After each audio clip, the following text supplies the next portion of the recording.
Hi, I'm Dr. Ellen, the Midlife Whisperer, and I hear you and I've got you. Think of me as the one-stop shop for all your midlife needs. I'm a psychologist, registered dietitian, nutritionist, board-certified health and wellness coach, and mindful self-compassion teacher. I'm also an author and podcast host with over 30 years of experience empowering midlife women.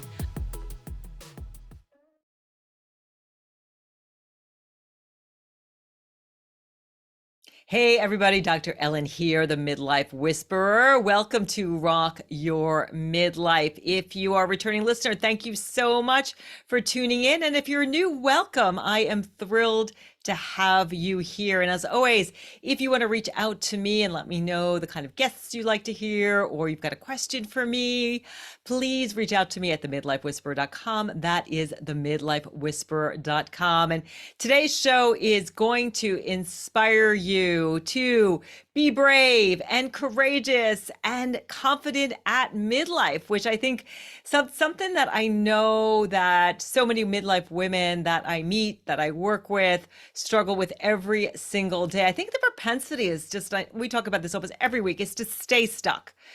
You know, that's not your fault if you're one of those people who's stuck and you've had all these dreams and you feel like I'm just spinning my wheels and I'm never getting anywhere. It really is neuroscience. Your brain is not designed to make you happy. Your brain is designed to keep you safe. And I got to tell you, being brave and courageous at midlife and using that to build confidence sometimes, and I think pretty much all the time, requires you to step outside your comfort zone. So we are going to inspire you today with amazing women who have done just that.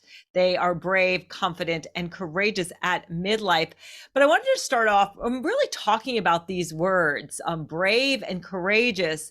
So often we lump them together. We think, oh, you're brave, you're courageous, they're the same things, but the words are very, very different. So most of us think bravery and courage mean the same thing, but they actually are very different mental states. So when you think about the word brave, I mean, what comes to mind with me as I was thinking about this as I was out walking my dog today and what these words mean to me, but I think about Mel Gibson and Braveheart, right? Those like men standing there with these like battle axes and these hammers, you know, they've just like had like swigs of, I don't know, grog or whatever. They're drinking scotch and they're just like, they're going in there like full force, fearless, not thinking just like, okay, here I am, like doing that. And that's really what bravery is about. It's kind of about being fearless. And it's interesting, before the word brave entered the English language around the 15th century, it came from the word bravo. And we think when someone has stood up and done something, we were like, yeah, bravo, good for you. You faced your fears. You were fearless. You did that thing. And so that's really what bravery is about. It's really, you know, I think about it with soldiers, having little fear or concern for what might happen to them. Because I have no desire to be on the front lines, but if I was, I wouldn't want to think about what ultimately could happen. And so they've got this mission. They feel like they are, you know, ready to just jump into action. They are, you know, accepting the challenge, they are daring, and they're being brave. Now courage is very, very different. And I've talked a lot about courage on the show, and that the root of the word courage comes from cor, which is French for heart. And so following courage is really about following that path with heart. So whereas bravery tends to be more spontaneous, courage comes with this degree of choice. You know, we're choosing to do this. It's really taking something bigger than ourselves. You know, the risk is worth taking. It's also about doing the right thing. So I think about, you know, women like Mala Yousafzai, who I'm probably butchering her name, you know, Michelle Obama, Oprah, Rosa Parks, Florence Nightingale, Mother Teresa, these amazing women who are like, I see something wrong in the world and I am going to stand up on that bus. I'm going to take the high road. I'm going to talk about all the injustice I see and do something about it. So courage is kind of following your heart. And I love what Steve Marbella says about the difference. He says, to embark on the journey towards your goals and dreams requires bravery. To remain on that path requires courage. And I think in like my own life, I think about, a couple years ago, I was at one of our ski resorts, Jay's Peak, and they have this ride called Le Chute. And this was all about bravery. It's this crazy ride where you get to the top. First, you have to walk up these steps and get to the top. And it's called the chute because you stand there on this this little platform, and it's kind of like there's this tube that goes around you. They count down 5, 4, 3, 2, 1. They open the door. You drop 60 feet literally at like 25, 35 miles an hour, fast enough to get you to go around this spinning thing. It's like it just goes upside down and you come out the other end. And it took a lot of bravery for me to do that. It was like, I want to do this thing. I'm going to do it. And I was so scared. My heart was beating a mile a minute, but it wasn't courage. It wasn't really following my heart. I was just like, okay, I'm daring myself. I like to cliff jump. My mentor's trying to convince me that I should jump out of an airplane. I don't think that's quite on my vision board, but that kind of thing, right? Where there's not a cause, but you're just like, yeah, I'm going to do this thing. I'm going to be brave. And that's wonderful. It can be empowering. It can be exhilarating. There's a sense of, yeah, I did that thing. It's really powerful, but courage is very different. I think about my own life, couple of instances, certainly, coming out in my present incarnation as a midlife whisperer several years ago, my brand was very inauthentic. I was really showing images of my 40-year-old self. I'm in my 50s. I wouldn't show up unless I had a lot of makeup on. I don't usually wear much makeup, other than maybe a little bit of Burt's Bees lip gloss and a little bit of like eyebrow gel. And that's about it for me. It's where I feel comfortable. But I was really showing up, inauthentic, and I felt like an imposter. And then I decided courage was saying, listen, if you are telling women to find the clarity, the energy, and the confidence to rock their midlife, well, you better start showing up as yourself. And so the first time I put a picture of the real me, this is the present me, I took this yesterday, my heart was like beating a mile a minute. It was like coming out of my chest, and I,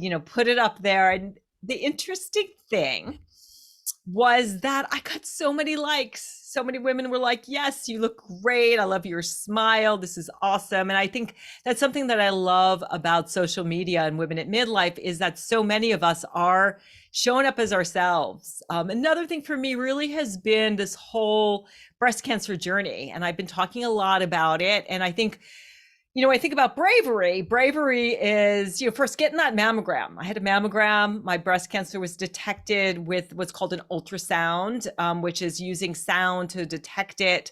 And it takes a lot of bravery because you're thinking, gosh, what if they find something? So it takes bravery to get your mammogram. It takes bravery the day after I came in for my second ultrasound because I got that awful call like, ooh, you need to come in. The day after that, I wasn't supposed to get my biopsy for a week. And I got a call in the morning and they said, somebody canceled, somebody chickened out. They weren't brave enough to get it. They decided, well, I'll just put it off. And I can't imagine doing that. And I was like, okay, saddle up. And having my biopsy was really scary. It took bravery to have the biopsy, to get the diagnosis, to get the surgery, to do 19 days of radiation. And go through what I've chosen is Herceptin. And I think to me, so that's the bravery of following that. The courage for me has not doing everything that the doctors told me to do. I have learned through this experience to really advocate for myself. I love my body. It has taken me pretty much 40, 50 years to correct my negative body image, to feel good about myself. I take my health and wellness very seriously. And I also have a mutation called the BRCA mutation. So I'm concerned about getting another cancer. But the oncologists, their job is really to knock out this cancer.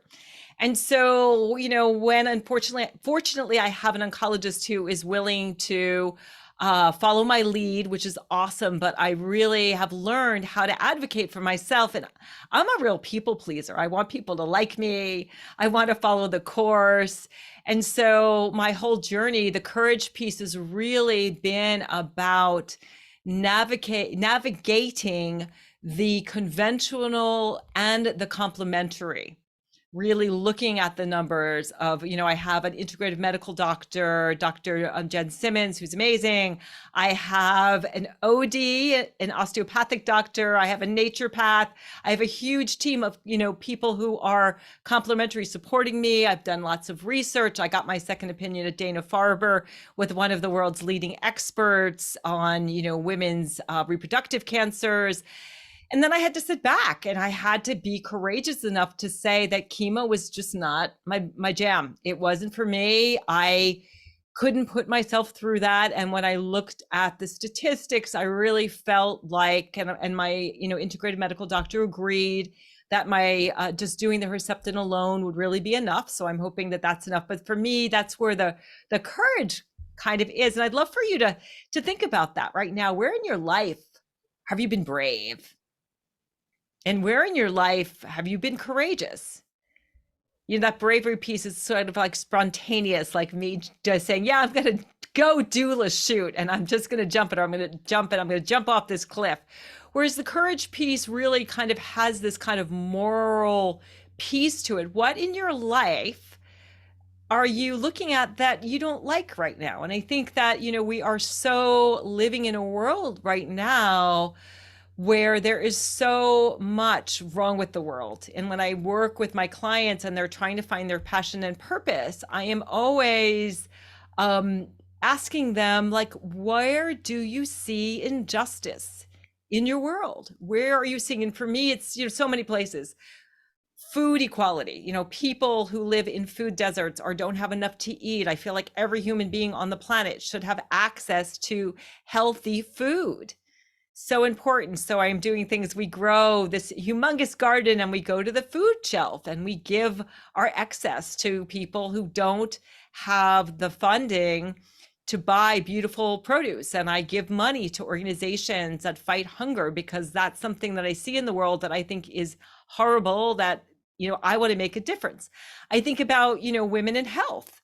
How many women have, and I know our next guest is going to talk a lot about this, have the ability to get a mammogram and have the funds, if they are diagnosed, to be able to go through the treatment. The treatment is so expensive. My little dime-sized cancer is probably going to cost my health insurance company somewhere between $200,000 and $250,000, which is crazy. But what about people who don't have a health plan? What are we doing about that? And then, other women in the world who are, in really horrific situations, women and children. So, this show is supposed to be, it is all about being upbeat, but really it's also about finding your truth. And rocking your midlife is where you take the first half of your life and you say, my gosh, I made some mistakes. I've got to know myself better.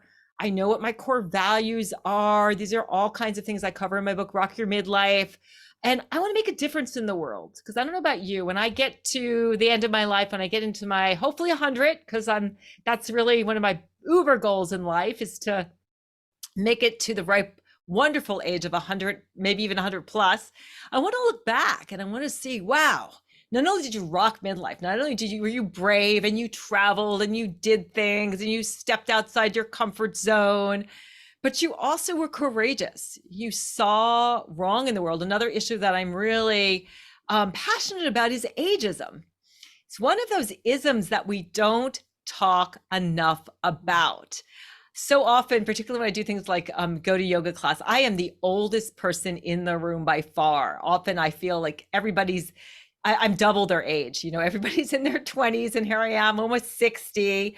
But we don't talk about it. And that's starting to change, because we are starting to talk about it. And women at midlife are coming out and saying, I have a voice and I'm important and I'm valuable. I'm at the prime of my life. I still have many years of work ahead of me, and my retirement can be rich and juicy and I can make a difference. So we are talking about so many things. So I hope today's show will really inspire you to grab that, bull by the horn, whatever it is, whatever you see in your life where you want to make a difference, whether that is, helping a dozen people or a million people, whether that's writing a book or raising money for a cause you care about or growing produce to feed the hungry, whatever that thing is. I am really hoping that today's guests will inspire you to do just that. So let me introduce today's guest. She's an amazing woman. Her name is Emily Zarecki, and she is the founder and chief storyteller at Clarion Communications. It is a PR consultancy, and she founded it in late 2022. So she is new to being her own boss, which again takes tremendous courage. Her 25-year career in PR has spanned global organizations, healthcare, and agency settings. Emily was diagnosed, like me, so we are cancer sisters, with stage 1 HER2 positive breast cancer in October of 2020. And I can only imagine, it's kind of hellish going through it now, but I can't even imagine what it was like going through it in the beginning of COVID and how hard that was before the vaccine, where God forbid you get COVID when you're getting chemo. Chemo and COVID is like a recipe for disaster. So having the bravery to do that. And she's now a breast cancer survivor. Right on, sister. And she is a staunch advocate for access to mammograms and other diagnostics to detect breast cancer as early as possible. I am here to say that as well. I have to say it's no fun, but we can cure stage 1. And it's not a walk in the park, but I know I see people on Instagram all the time who are stage 4, and it's a completely different thing. And so get your mammogram, get your mammogram, get your mammogram. She serves as an advocacy ambassador for Susan G. Komen, and she is a certified RISE advocate and graduate from Bowling Green State University. Emily, welcome to Rock Your Midlife. Thank you so much for having me.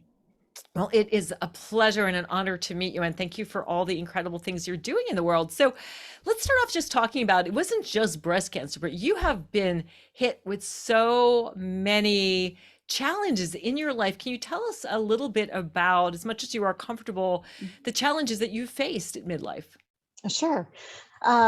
Challenges for me started, I was in my mid-30s. My first husband was so open with me about his challenges with mental health. He struggled with a pretty serious type of depression. He was very open about it, at least with me. And so I was about 35, and he's doing all the right things. He's taking the medication he needs. He's seeing counseling when he needs to. He did everything he was supposed to do. But I often say the disease was just bigger than he was. He took his life. It was in July of 2009. And there I was suddenly, my husband's gone, and I'm now the solo parent of 3 children under the age of 8. I had a son who just turned 8 and twin daughters who are 4. And how old were you at the time? I was 35. Wow. And I mean, it was just, I didn't know what to think, where do I go? I was just completely stopped in my tracks with just the shock and incredible grief from this person who just had this big booming personality, and just, looking at him, you're thinking, he's got it all. He's got a great job. He was, a huge advocate for all things wildlife. He worked for the Ohio Division of Natural Resources, was a wildlife biologist, would speak about it. His family was everything. And I'm the number of people that came up to me and they're like, not Steve, this isn't right. And I'm like, it's not right, but it happened. And trying to then figure out what next, how am I going to do this moving forward with 3 little kids? Yeah, so it was really, you needed a lot of courage. A lot of courage. Yes. A lot of courage to just really figure out. I think for the longest time, I was really focused on my kids. They're so young. This is such a traumatic, just hard to wrap your arms around. experience. And I think I put a lot of my own grief, what I needed to do to heal on the side, kind of the back burner, and really focused on the kids and make sure they're going to see a grief counselor. They knew what they need. On those days when I just didn't want to get up, I thought, I've got 3 kids depending on me. You have to get up and go. And it was just some days it was just one foot in front of the other, figure it out. You may not want to, but you have to. And yeah, that was a lot of the driving force, was just, I've got to keep going. And some days it was just that, put one foot in front of the other and take it, an hour by hour versus day by day. Yeah, it's definitely that, life only hands you as much as you can handle. And it sounds like you handled it, but weren't able to process it to the level that you needed to. Absolutely. I think it was definitely much, much later that, it was hard to believe that we, honored 13 years just a couple of weeks ago that he's been gone. And I know it was such a delayed time that I really started focusing on myself and really understanding the magnitude of what happened, in trying to rationalize this. I lost my husband, my partner in life, but also the complications that come with losing someone by suicide. That just the anger that can come in there mixed with grief. There's a whole lot of complexity going on in all of that, and just trying to figure it out and move forward in a healthy manner, and raise our children in the healthiest way possible. And it's What it did you was it's learn from the situation? I definitely learned the incredible impact of community. I remember I was doing some research. It was actually for work. I was, online, and all of a sudden I started to see some information about this thing called Camp Widow. I thought, what the heck is this? Here I'm, not even 2 years into being, this new term of a widow.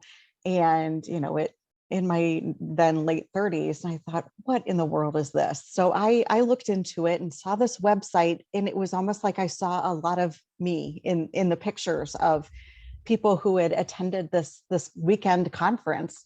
And because in here in Ohio, in the Toledo area where I lived, I didn't know many people my age who had lost a spouse. And so I was really, kind of searching for that community, for that help. And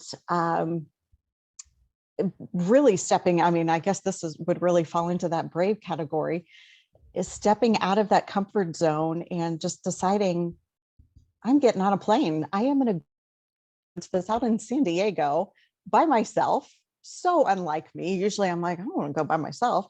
I was like, I have to go there. And it was truly life-changing to be surrounded by, there were hundreds of people there, from 21 to 80, losing spouses in all different ways. But we realized that if it was, cancer, an accident, suicide, or even 9/11, that regardless of how we got there were so many similar pathways that we were headed down that journey, moving forward. And I've met some incredible people that I've kept in contact with, and such strong bonds form.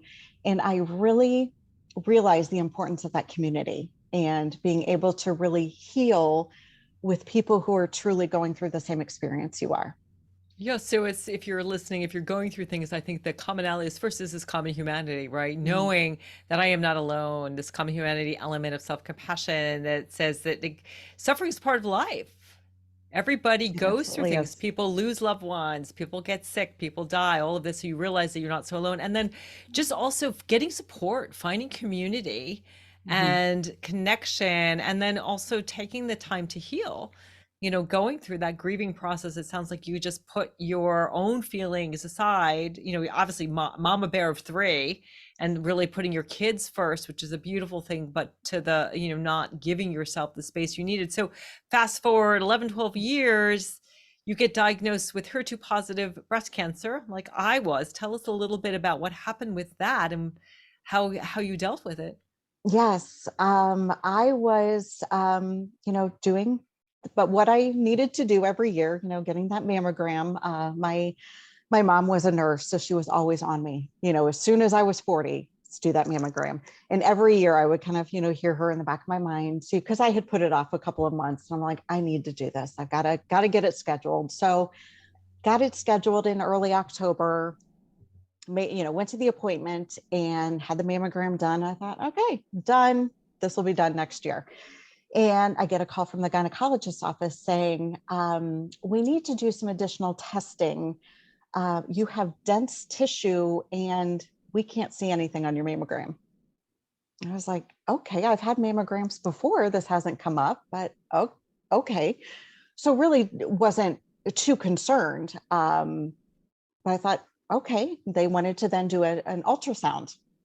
And I just So interrupted too if people are listening. The dense breast thing was new for me too. I think that's a newer thing that I feel like I'm really up to date on things. But when I had a mammogram, they said too, you've got dense breast tissue. I think it's about 50% of women, and it's a double whammy. Having dense breast tissue, it's nothing wrong with you if you have dense breast tissue. It just means that there's less fat and more of a denser tissue, but it increases your risk of breast cancer and it makes it hard to read mammograms. You get a lot of what's called false negatives. So just to let people know, if you've had that diagnosis, it doesn't mean that anything is wrong, but it does mean that that you should get an ultrasound that's specifically a breast density test done. It doesn't hurt. It's automated. It's super quick, but it's a good idea, and that's what happened to you and me. And that's we both sounds like both of our breast cancer was found through the ultrasound. yes, it was. So yeah, had that appointment for the ultrasound, and it was then, getting the call back that they found something and we needed to do a biopsy. So it was immediately just kind of a lot of questions and thinking, oh my gosh, I already have cancer. But then I was like, no, I can't go there. I can't visit, put my mind there yet. Let's get through the test and see what happens. And then what happened when you found out? So I went through the biopsy. Definitely another moment of that bravery of, I know I have to do this, so I've just got to do it. Was there, and the radiologist looked at it and she said, there's definitely a fibrous mass there. I said, I'm 90% sure we're looking at a benign mass, but we're gonna obviously send the tissue off and be tested, but we think it's okay. And so I thought, okay, I'm thinking positively, leave there. And I don't know if you do this, or I'm probably not the only one, but I know I don't have medical backgrounds yet. When I get that notification on my phone that a test result has arrived, I jump right into that portal thinking I'm gonna know what I'm looking at. I don't. And not realizing it, but I'm, scrolling through, not really knowing what I'm looking at. I looked back at it the next day. I scrolled right by invasive ductal carcinoma. Yeah. And it was before I even got the call, but I thought, that's not what I'm looking for. I mean, I don't think my mind processed what this is. I was just looking for, negative something. And I was like, I'm not sure what I'm seeing here. And I got the phone call the next day. It was on October 28th. I was, working at home, as we all were at that time. And I saw that it was my gynecologist's office. So I, picked up the phone, fully expecting to hear the woman at the front office that always contacts me to say, we got your results. We'll see you next year. And I was thrown when the woman got on the phone and she said, "Hi, Emily, this is Gretchen." And that's my nurse practitioner. And I didn't hear what she was saying initially, because I thought, why is she calling me? She shouldn't be calling me. And then I had to stop her. And I said, "Did you just say I have cancer?" And she paused and she said, "Yes." Yeah, I know that feeling. Mine was a little different. I had my second ultrasound, and then the radiologist came in and she told me it was a category 5 mass, which means 95% that it looks like cancer. But if you're listening to it, I want to say this is not your mother's breast cancer if you are diagnosed early. I think that the C word is terrifying, but cancer is a umbrella term for all hundreds of different diseases, which are very different. And breast cancer is the most studied, most researched, most common cancer. And honestly, if you catch it early, and also, your breasts are there, it's not a vital organ anymore. I mean, I know I nursed 2 children, so it was vital at a time, but it's not. And it's easy to get to. Again, it's not a walk in the park, but both of our stories are really early detection is where it's at. And so I know then you listened to your doctor's advice and just followed sort of a course of action, and you've been cancer free for how long now? It was a year in May, so Well, a little over a year. congratulations. Thank you. Yeah, it's Thank you. awesome. And and it's cured. And that's what's Yes. super exciting about it. And now you tell us a little bit about your role at what is the Susan G. Komen Foundation, and what do you do in terms of advocacy? Yes. So Susan G. Komen, I obviously had known of the organization for so long. Doing the Race for the Cure that was in our town. Certainly knowing people that had gone through breast cancer treatment and making donations to Susan G. Komen. So I was certainly very familiar with the organization.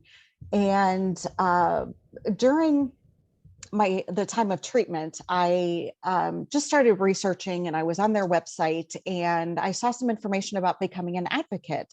And of course, as I'm going through treatment and thinking, everyone has to have this mammogram. And like you, knowing we found it early, my doctor immediately was talking about, a 95% or more cure rate, that we weren't just talking we could treat it. I thought, this is going to be, my new calling almost was I have to do something to advocate for this, to make sure more women know that that you've got to get that mammogram. And I've learned so much about the different bills that are currently in Congress, in the Senate, and was actually participated as one of their advocacy ambassadors on what they call Hill Day, where we were having conversations. We did it all virtually, but having conversations with our representatives about the bills that were currently being worked on, and encouraging them to be a co-sponsor, and here's why. And being able to tell my story just felt so empowering, and like there was really a purpose in what I had gone through, that it wasn't just something I went through. I really wanted to use this as a driving force moving forward, that there was some kind of purpose for me going through this process. And how can I help other women, encourage other women, and being able to advocate is just such a great honor. Such a beautiful thing. We're going to take a little break. And when we get back, I want to talk a little bit about how this experience helped you to build courage and bravery. And also want to talk about your work as a certified RISE advocate. So we're going to take a little break. You're listening to Rock Your Midlife. I'm Dr. Ellen Albertson, the Midlife Whisperer. We'll catch you on the other side. Hey, welcome back to Rock Your Midlife. I'm Dr. Ellen, the Midlife Whisperer. If you are enjoying the show, please leave me a review on your favorite podcast platform. I would love to know what you think about the show. And you can always find me at themidlifewhisperer.com if you want to connect with me personally, or you have some comments about the type of material you'd like me to cover, or if you have a guest suggestion for me. And I want to let you know that the show is sponsored by theoptimal.me for the midlifer who wants to feel younger, stay active, independent, and energetic without pain or injury, and feel confident that this phase of life is their best yet. Take control of how you age with the optimal.me, because you're never too old to take a smarter approach to aging and give yourself the freedom and make this chapter whatever you hoped for and more. I have been enjoying using their integrative movement classes. They have all kinds of classes for both people who are seasoned athletes as well as people who are just getting into fitness. Great for your midlife body. And your first 30 days are absolutely free. So check out theoptimal.me. And before the break, we were talking with the amazing Emily Zarecki. And I have to say, I don't know if you're listening to this or you are watching it, but Emily is just such a beautiful woman. She has been through the gauntlet. It looks like you are looking at your 50s now. And I want to kind of change gears a little bit and talk about kind of what's next for you. I'm curious, what are you doing to rock your midlife? When I use the term rock your midlife, how are you rocking your midlife? Yeah, I love that term, rock your midlife. I really feel like it's gotten to this point where now that I'm in my now later 40s, I've certainly got 50 in my not too distant future. And I have just realized that I've got to step out of that comfort zone. At the beginning of this year, I was never one for New Year's resolutions. It was always like, okay, I'd try that. I'd get, into that exercise craze, and then it would kind of wane off. But I thought, as I was heading into, 2022, I was just beginning that kind of courageous step in my career of going on my own and starting a PR consultancy. And I thought, I want to start this year. And the word that just kept coming to mind was being intentional, that I wanted to really be intentional with the work I was doing, but also with, relationships with women are just so key. Just the, absolute, bright light of my life are, my close women friends, but also that being intentional with networking and, continuing to cultivate that community, whether it was on the, continuing through, living through grief, because it never ends. It definitely changes over time. But then also looking at, being intentional with, advocacy work, but there also felt like there was a little, still something missing. And, but it really felt like, rocking that midlife is all about being, confident, taking what you've learned, but knowing there's so much more ahead. Yeah, and I love that word intentional. It's so great. I love every year coming up with a word. And intentional is just, what do you intend to do? And intentional can be something that you put forth for a year, a month, a day, an hour. But I find at midlife, the thing is, the big precious isn't finances. We think money is the big precious stuff, but it's time. Yes. And at midlife, you start to realize, oh my gosh, I am running out of time. There is more time probably behind me than in front of me, or maybe it's 50-50 if you're looking at 50 and you're making it to 100. And I think that was, to me, something about getting a cancer diagnosis of like, wow, something's got to change. And for me, Mhm. it's been appreciating my life more and realizing that I have all the ingredients to just rock my midlife. I have the beautiful place where I live, and I have an incredible community, and I have an amazing man, and I feel incredible. But appreciating that, being intentional, thinking about what you want to do. So that is just beautiful that you are doing that. And I know you're also like looking at empty nest too, correct? Your kids are kind of getting there. Yes, they are getting there. My son's a junior in college, and my girls will be seniors this year. So how is So that feeling? How are you handling that kind it's of the scary. grief and fear? How are you? And I'm curious about your, how you've handled these huge bumps of losing a husband to suicide. It sounds like he was an amazing man that you loved dearly, Yes. and dealing with all of that, and then dealing with breast cancer a little bit over a decade later. I'm curious about the sort of bravery and courage that's helping you deal with things like starting your own PR firm, as you're looking at 50, going out on your own and dealing with emptiness. How are kind of some of your skills and abilities, that deep stuff that you've learned, that Mhm. you've, it's kind of like, diamonds, right? We are pressed. There's so many metaphors for just being like pressed, because God, the universe is like, I've got things for you to do, and we need to do a little bit of refining. It's kind of, I guess, the idea of refining metals, right? You boil them, and then you kind of sift out the dross, and you're left with the gold. But how is all of this high kind of refining process helping you move forward with your business and also this kind of new lease on life with Empty Nest? Yes, yeah, it's definitely really, digging into the looking at how have I, raised them up to this point. With my son going to college, I'm a, didn't really have the full experience of him leaving. He goes to college here in Toledo. So he's, still living at home, but knowing now the girls, and we're doing, the college visits, and they're looking at going away. And I'm thinking, I mean, there's just this real duality of, I'm so excited for them, what's ahead. I'm, thinking back, all the nostalgia of starting my senior year, and, the college visits, and just thinking all of the potential and everything that's ahead. But then also, I see these pictures of these small little girls with their curls, and thinking, oh my gosh, how did this happen? How are they now seniors ready to go off and, really start creating their own life? And it feels a little bit of the duality I think I've felt in some of these big experiences of my life, of the grief of going through cancer, of, the two different sides that you're balancing, of whether it's for, the cancer treatment, there's the fear balanced with the hope, and trying to have that positive attitude.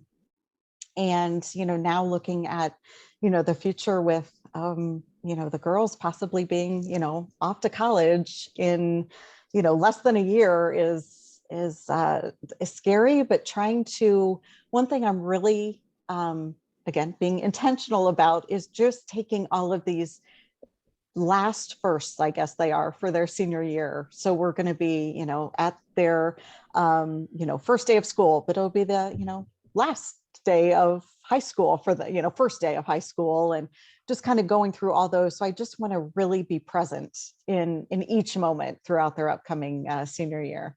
Yeah, life is just it's intense. That's what I'm realizing at It's midlife. very It's kind of like when intense. you step back and you see just how beautiful and powerful and also scary and difficult all of it is, especially at midlife where you feel like you're in this pressure cooker. So you have twin teenage girls? Yes. Oh my goodness. I have my dearest friend has twin teenage boys, and it's always something. It is always something. Yeah, I Yes. can only imagine how hard that was with COVID. How did you deal with COVID, breast cancer, and teenagers simultaneously, all living at home? Simultaneously. Yes, everybody was home, which was a great blessing too. Yeah, we were all here. I spent a lot of time. My work office is in our basement, so during cancer treatment and trying to work, it was great, because I could, be here at my desk and doing some work, and I could take a few steps and I'd be on a couch over here with, TV. And so I was like, if you need to take that nap, I had such great support at work, and they're like, if you, whatever you need, take that rest, you do what you need to do. And then, having the kids close by, and my daughter Emma became the cook of the family, and just fully embraced the, what are we making? And most of the time I thought, whatever you'd like, I can't taste any of it. So carry on, you guys eat what you want. But just to see them, all of the kids, and my husband, really step up and, say, what can we do to help you? It was just that we're all, just coming together. We became, so much tighter and closer. The bond, really strengthened with all of us in such a tough time. And I think that's, part of those tough times is really seeing some of the blessings at the same time. And that was definitely one of them, was to see just all of us, come together. There was, times of being scared and unsure, but always, all of them behind me saying, no, we've got this. Yeah, I have to say it really can bring a family together and also show you how much people love you. I have to say my diagnosis Yes. is really I'm blessed to have my 92-year-old parents, and I have two Mm, siblings and some really amazing friends of people who are just like, how can we help? What can we do? And two kids myself. And it's just, it can be a real blessing. And then if it wasn't just enough to get through cancer, to start your own PR firm, you've done this thing called Becoming a Certified Rise Advocate. And I was watching one of your videos, and I actually have the founder of that, who is actually, I believe, is one of your clients, who's going to be on the show on my next show. yes. Tell us about what is a Rise Advocate, and I was listening a little bit about how you push through your upper limit. Tell us a little bit about that. Yes. So, as I first discovered the first, Diana Patton, and then, learning a little bit about, as she was talking about this Rise Advocates Academy. So I was finishing treatment, and just at that time, realizing that where I was currently working, I was at an agency. This wasn't the right fit for me going forward. I think there was so much of, really going through the treatment that really opened my eyes to, what do you really want moving forward? Do you want the same kind of, work environment that, to be honest, I wasn't very happy in? Do you want to work for someone else? And during all of this kind of bit of turmoil, and I'm seeing some videos from Diana that were about, confidence and spending time really on, how time for professional development is so important, but also, pairing that with personal development. And some of that just intrigued me so much. I was like, I'm going to figure out what this is, because I felt like I was in such a, just kind of coming up to that intersection of, do I stay with what I'm doing in my career? Do I make a shift? What is that shift? And I just felt a little bit out of sorts. And I thought, I think this is exactly what I need. So I started looking into it a little bit more. And it was an 8-week course that a lot of it is kind of, you're going through, the materials and, reading some books. And I have to say, it was the most impactful course or any kind of investment I've ever made on myself. Because I still will go back to some of the course materials, because it's really, beginning and looking into, who truly are you, at that core, trying to identify, what is it that you want? What are your strengths? What can you be, doing and giving, to the world? So it was really looking at, your, where you are professionally, seeing the, what are some of those, one of the courses was about that upper limit. So it's knowing that you want to go further, whether it's in your current job, you want to do something different, but what is it that's holding you back?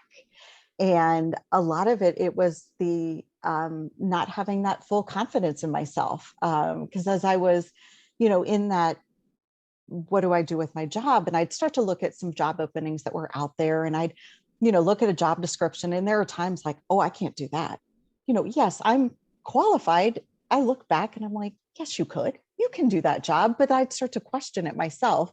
And I realized that that was really one of my upper limits to be able to go further, was just really spending too much time questioning myself and doubting myself, where when you kind of realize that, and then look at your experience, look at what you've done, you can do this. And it's not a, out of, arrogance, but to say, no, don't, disregard some, potential, whether it's a great, work opportunity, opportunity to get involved in your community, thinking, oh, I don't think that's me, maybe that's someone else. Or, but so too much of that doubting of myself, and not, because so much of that growth is when you're uncomfortable, and, that's when that growth is happening.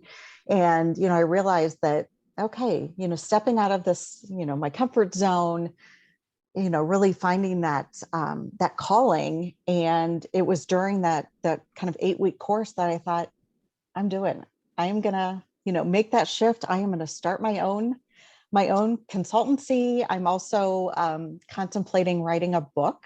So that's kind of another kind of huge thought out there. But I thought I've got a story, certainly the experiences I've gone through. I think there's something there. So that's definitely on the horizon. But really going through this course, and it's called the Rise Advocates Academy, was really that kind of giving me all the tools, and some of them, are tools that I had, but to be able to just, make that step forward. That so it was really kind of a combination of the the tools and resources, that sense of community. Our graduates, as we call ourselves, get together monthly, and it's a kind of session led by Diana, but there's just such great community, and just wanting to see what each of us is going to do, and whether it's a new role, writing that book, whatever it may be.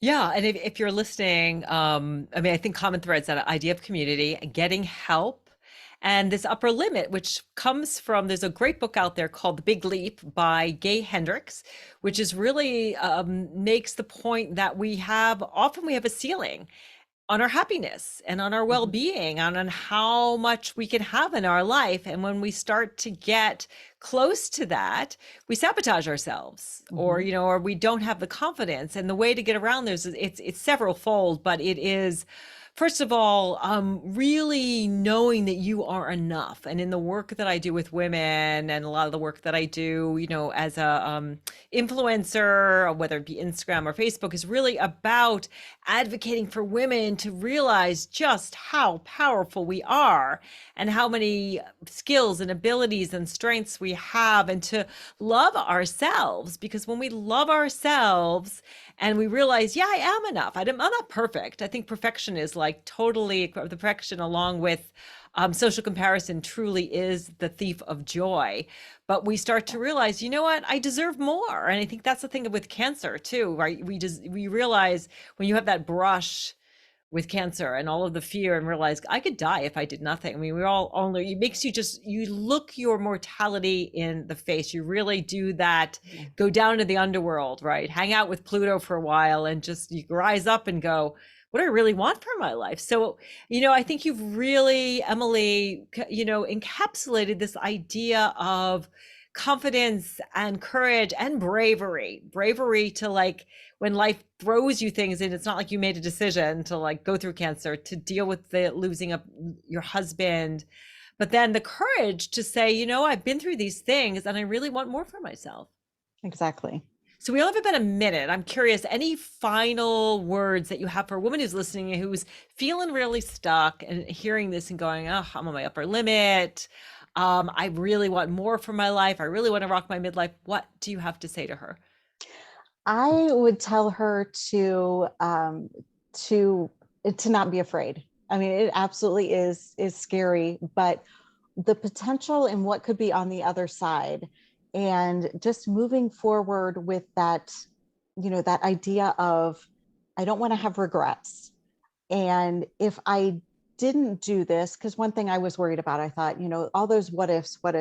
And then it came back to me was the, that statement of, well, if I do this, what if I fall? And then the, response can be, but also what if you fly?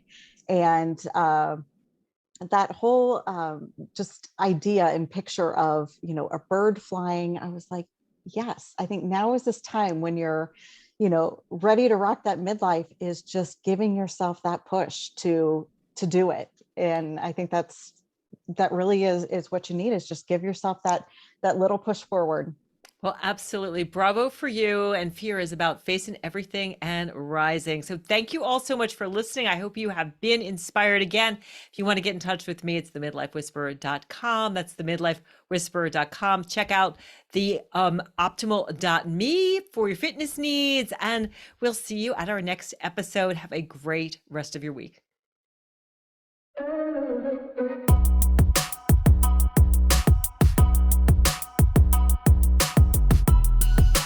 Midlife can be challenging.